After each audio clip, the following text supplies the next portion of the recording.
All right, Jimmy, day 1-1. Obviously, you're going to be pretty happy. Don't need to ask that. First start, looked like you had that in a really nice setup and just slightly off on the execution in that last sort of 20 odd seconds. Definitely, yeah. I thought we had a good shot in getting a pretty nice tight to leeward there. So we really need to go back and review the software, the comms, everything leading into that. We saw an opportunity. We thought we might have had a crack at a penalty there, so we went for it. Obviously, if you don't get it there, then it's really race over.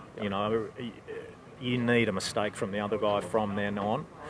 I thought we started a pretty good race in damage control after then, but yeah, those guys just didn't make a mistake, which you'd expect from a world-class team. And look, both races showed if you start ahead, you can certainly in those conditions that it's a pretty powerful thing. I guess both races we saw. You got to come in from today thinking, shit, there's two pretty even teams out there. The leads that the boats had in each race, it was a one mistake lead, which is always, keeps the racing interesting and keeps the boat behind fighting really hard, eh? Yeah, it sure does. I mean, that's the thing. If both teams got the experience being the boat behind in today's racing, and they both played it very similar. It didn't take a whole lot of risk. They really kept the damage control, and they were both kind of playing, let's wait for the mistake. Let's just keep the pressure on the lead boat and wait for it. So I think the conditions will really dictate passing a bit, and those sort of conditions. It wasn't a whole opportunity unless the lead boat really messed up. But if we get some of the southwesterlies on the sea course, I think it'll be very, very dynamic. Yeah. And, just going back to those starts, I guess, the first start, you're coming on starboard entry, you jump them on the turn back.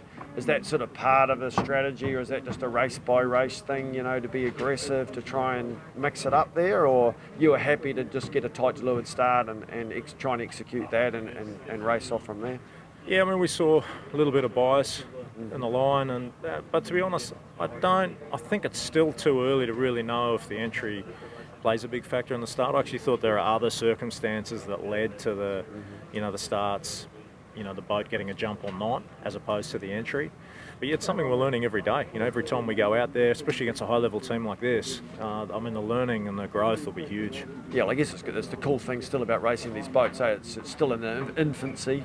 You guys as teams must be just learning so much every day, and then to come up against a team that you haven't raced a lot, it's got to, keep that learning going even more.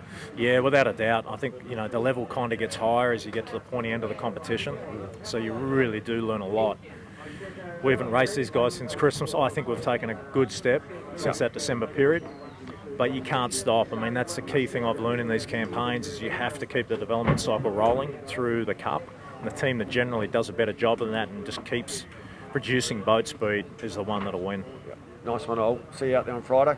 Cheers, mate. Cheers. Thanks.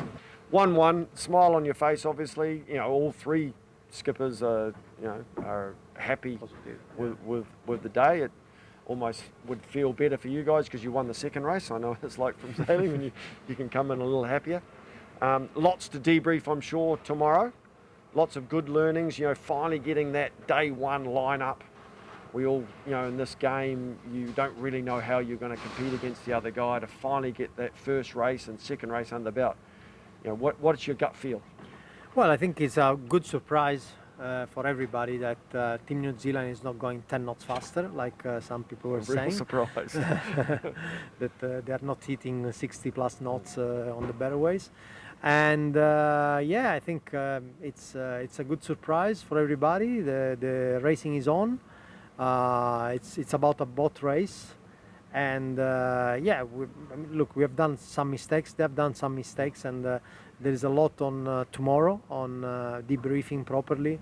I'm sure that the Luna Rossa coaches are going to do a great job, like they always did, on giving us a little extra day by day. Do you think, in a weird kind of way, maybe I'm reading too much into this, now that, I guess you can see yourselves as more competitive as possibly people thought you may have been going into it, does it put more pressure on you now? No, not at all. Actually, give us confidence that we can do it. No, I really don't feel the pressure. And honestly, I think what we proved so far is that the whole mental game about the next races and stuff, we have been dealing with the pressure very well with Luna Rossa. And I think that we have to keep doing what we've been doing in the semifinals and the finals of the America's Cup, of the Prada Cup, and it was a great exercise for us, all those races, and you know, the time in between races. So I think we have a good momentum on that. Yeah, I think with certainly with my own personal experience in a Latino team, you know, momentum is a very strong, can be a very strong wave behind you. So you get that coming out of today and keep pushing forward for Friday, and you must really be looking forward to that. Yeah, I think I'm also curious to check the performance of the boats in different conditions. So maybe we'll have different conditions over the weekend, and yeah, I'm curious with that, but I know that there will not be a lot in it. I think if you race well, you still win races. Awesome. Thank Thank you, you, Tico. thank you guys. Come on.